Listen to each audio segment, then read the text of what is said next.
नायक।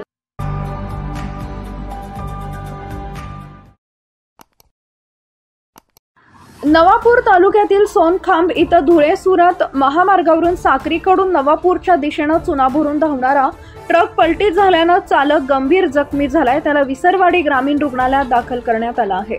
नवापूर तालुक्यातील सोनखांब इथं साक्रीकडून नवापूरच्या दिशेनं ट्रक क्रमांक GJ 19X 6277 हा चुना भरून भरधाव वेगानं जात असताना चालकाचा सोनखांब शिवारात वाहनावरील ताबा सुटल्यामुळे ट्रक रस्त्याच्या मधोमध पलटी झाला। हा अपघात शुक्रवारी दुपारी 12 वाजेच्या सुमारास घडला। या अपघातात ट्रक चालक मस्तूक रमजान अली वय वर्ष 35 राहणार दिल्लीपूर उत्तर प्रदेश हा गंभीर जखमी झाला असून त्यास विसरवाडी ग्रामीण रुग्णालयात दाखल करण्यात आला आहे। ट्रक मधोमध पलटी झाल्यामुळे वाहतूक ठप्प झाली होती। घटनेची माहिती मिळताच विसरवाडी पोलीस ठाण्याचे सहाय्यक पोलीस निरीक्षक नरेंद्र साबळे हे कर्मचाऱ्यांसह दाखल झाले।